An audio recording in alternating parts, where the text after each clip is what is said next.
ho ampitombona ho aminareo any riavana ny fahasoavana sy ny fiadanana avy amin'ilay Andriamanitra ray sy Jesosy Kristy tompontsika. Amen. Fa isaorana ny Andriamanitra ray ny Jesosy Kristy tompontsika izay nitahantsika tamin'ny fitahim-pana rehetra ka nahatrarantsika indray izao fotoana izao.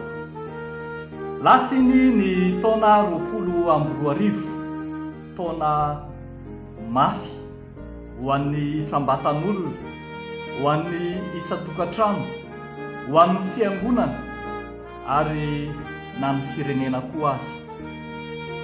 Azo lazaina fa taona maizina, taona mangidy, nisy fotoana aza taona nampiravoravo tanana ny mpino, nisy fotoana nampiemotra tamin'ny finoana,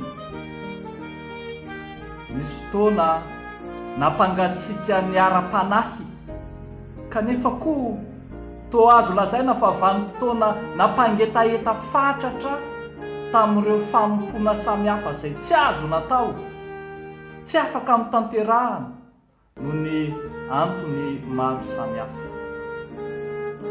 Lasy iny taona iny fa ho avalontsika miaraka amin'iny koa ireo fanompoana diso toerana, ireo fanompoana ny vily lalana, ireo toe-po toe-panahy izay nanalavitra an'Andriamanitra ka tsy mifanaraka ny sitrapony.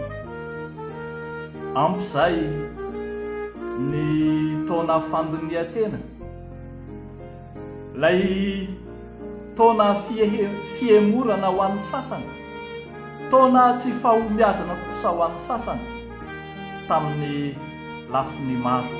Ankehitriny kosa misaotra an'Andriamanitra pahary isika manome indray izao taona vaovao 2024 izao koa miarahaba antsika rehetra, miarahaba antsika rehetra na ny avy lavitra na ny avy akaiky, na ny atsimo na ny avaratra, na ny andrefana na ny atsinanana, dia vangina sy tsidiana, isa-tokantrano, isam-batan'olona mba ho feno ny fitiavan'Andriamanitra. Misaotra an'Andriamanitra isika nanome izao taona vaovao izao, kanefa tsy taona vaovao fotsiny fa fiainana vaovao, fahariana vaovao ataon'Andriamanitra eo amin'ny tsiraray avy mihitsy izany. Miarabantsika ry havako no velomin'Andriamanitra indray tamin'ny fahafatesana lalina izay niainantsika. Miarabantsika fa nahatratra indray izao mazava lehibe aposak'Andriamanitra eo amin'ny fiainantsika izao. Miarabantsika no ny ahafahantsika mandihy izao fiainana nomanin'Andriamanitra ho antsika izao. Ny tenin'Andriamanitra izay fampizarana amintsika amin'ity andro anio ity, amin'izao taona vaovao izao, dia notsoahana avy ao amin'ny nofinaina izay voalahatra ho antsika anio ao amin'ny Genesis 1 ny andininy 9 hatramin'ny 30. Misongadina amin'izany reto zavatra teloa ireto. Ny voalohany, hitantsika ao lay Andriamanitra pahary, lay Andriamanitra pahary hatramin'ny voalohany no nahary ny olombelona ary mbola vonona hanao fahariana vaovao eo amin'ny fiainantsika tsiraray avy koa mandraka ankehitriny sy amin'ny ho avy rehetra mihitsy. Izy Andriamanitra pahary ane anarina ny fiainantsika sy hahary fahariana vaovao indray amin'ny fiainantsika amin'ity taona 2024 ity. Ny zavatra faharoa hitantsika ao amin'io mofinaina io dia manasongadina lay Andriamanitra mitsodrano. Andriamanitra mitsodrano izay nohariana ka maniry fiainana ho avy feno fahavokarana sy fahombiazana ho an'izay nohariany. Andriamanitra mikarakara sy miantoka an'izay nohariany no antenaina fa hiantoka sy hikarakara anao ihany koa amin'ity taona 2024 ity. Fahatelo sady farany hitantsika amin'ny mofinaina io, lay Andriamanitra mankasitraka, lay Andriamanitra mankafy sy mahita ny fahatsarana izay nohariany. Koa dia hitan'Andriamanitra araka izany fa tsara indrindra tamin'izay nohariany ny olombelona, ko andeha isika hiaina sy hisitraka izany fahatsarana nomen'Andriamanitra antsika amin'izao taona vaovao izao.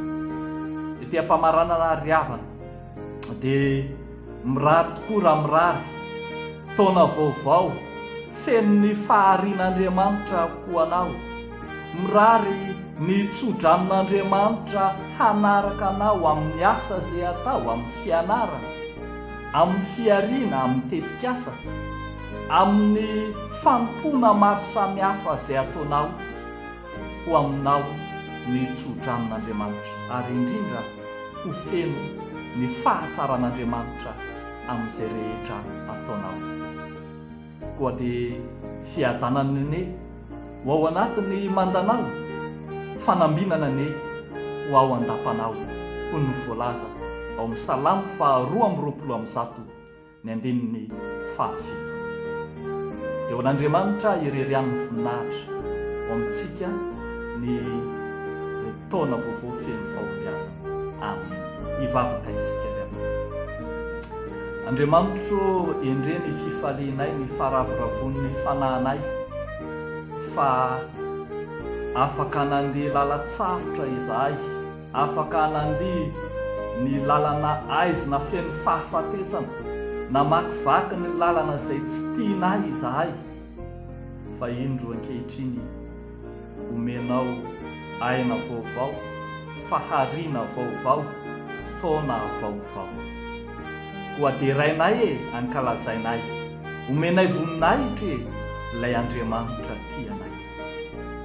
Amin'ny tiany ity izay dia mivavaka manokana mitalao aminao, hitsidika ny isatokonam-baravarana, hamangy ny sambatan'olona, ho feno ny fahatsarana, ny fahombiazana, ny tso-dranonao ane, ny mpanomponao tsy raray avy.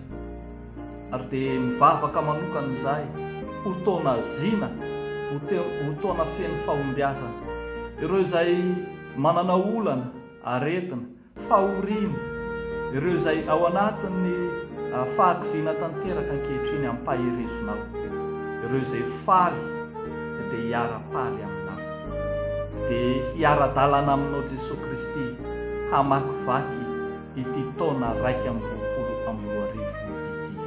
Dia ho tononona aminareo ry havako ny tso-drano avy amin'Andriamanitra manao hoe hitahanareo any ny Tompo ka hiaro anareo, ampamirapiratra ny tavany aminareo any ny Tompo ka hamindra fo aminareo, anandratra ny tavany aminareo ny Tompo dia ame anareo ny fiadanany.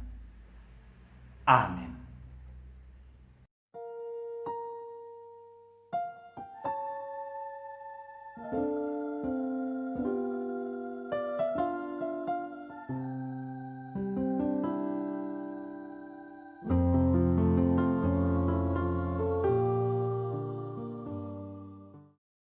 Mifaliarisakaiza fana hazutambava sana harinumitaza kaisaurisiata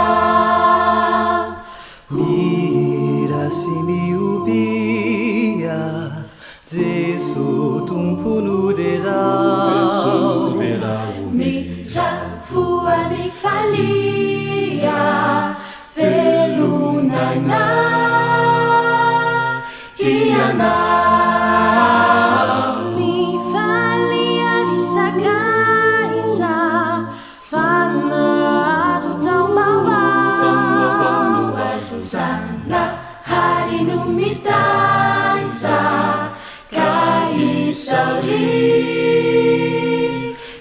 siata mifaliarisakaiza fanazo tambava sana hari numitaza ka isauri siata